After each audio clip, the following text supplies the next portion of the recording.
B'investiment ta' 10 miljun euro tlesta l-proġett tal-qattara bilan li tejjeb il-kwalità tal-ilma fit-toma tiegħu u anke jnaqqas il-pressjoni minn fuq l-ilma tal-pjan.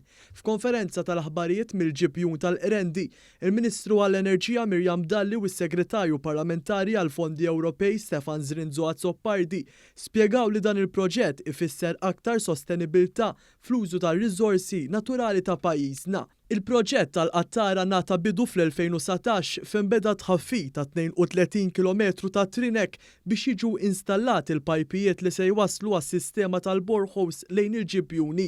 Il-Ministru Mirjam Dalli spjegat kif b'dan il-proġett 1000 persuna li kienu jużaw ilma li ġej direttament mill-borehose issa ġew imqabda ma' servizz li se jagħmel użu wkoll mill-ilma ta' reverse osmosis. Il-Korporazzjoni għas-Servizzi tal-Ilma qiegħda tgħaddi 50 kilometru ta' pajpijiet biex twassal ilma li huwa tajjeb għax-xorb fil-lokalitajiet tal-Qrendi, Siġġiewi u anki Ħażebbuġ. Permezz ta' dan l-investiment ukoll qegħdin naraw li filwaqt li waslu ilma ta' kwalità tajba, inkunu qegħdin innaqsu kemm jista' jkun l-impatt ambjentali għaliex qegħdin innaqsu l-estrazzjoni żejda mill-ilma tal-pjan fl-istess ħin li naraw li nkunu effiċjenti fl-użu tal-enerġija tagħna. Is-Segretarju Parlamentari Stefan Zrinzo Azzoppardi spjega li permezz ta' dan l-investiment li qed isir kofinanzjat minn fondi Ewropej se noffru lin-nies tal-madwar provvista ta' ilma ta' kwalità aħjar.